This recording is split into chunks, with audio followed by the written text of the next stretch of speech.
I think the technology we're seeing here and having demonstrated through CEAMS can underpin the manufacturing of next generation battery technologies. It can really be a big game changer in the way in which the technology works. Richard One. I'm Dr. Richard Fields. I'm the Managing Director of Cellerate. We design and manufacture automated equipment for battery research and production quality control.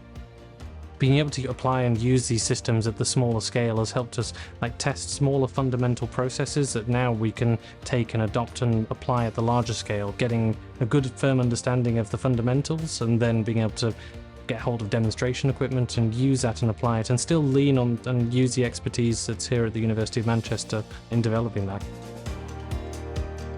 The work with CEAMS has given us the opportunity to engage with the local industry and with industrial partners such as the Royce Institute. Olivier One. I'm Olivier Allegre. I'm a lecturer in the School of Engineering. We're one of the largest labs dedicated to laser manufacturing here in the UK. Our equipment includes a broad range of laser systems, and with this sort of equipment we can really dive into the science of laser materials interaction and look at the most tricky, most difficult issue that the industry faces in processing complex materials like the multi-material sandwiches that these electrodes are in the project with Cellerate.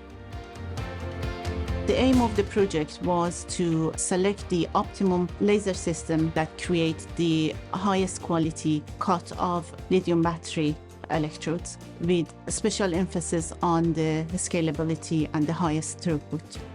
Naz One. I'm Dr. Nazanin Mirhosseini. I'm the researcher from Laser Processing Research Lab here at Manchester University. So doing this project, I looked at using UV nanosecond lasers, UV picosecond and infrared picosecond lasers.